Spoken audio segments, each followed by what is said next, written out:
Miss May. One little pink fish swimming in the water. One little pink fish. Hello guys. This is JL's first haircut. So you know what? Last week we went to a barber shop and nothing happened because he cried and cried and cried. He even threw up. So that's why we left. The moment when we go out in the barber shop, he stopped crying. My gosh. So, yes.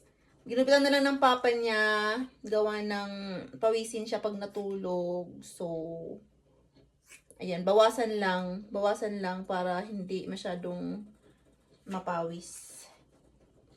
Tapos, paliguan namin siya after maggupit. Ayun, guys.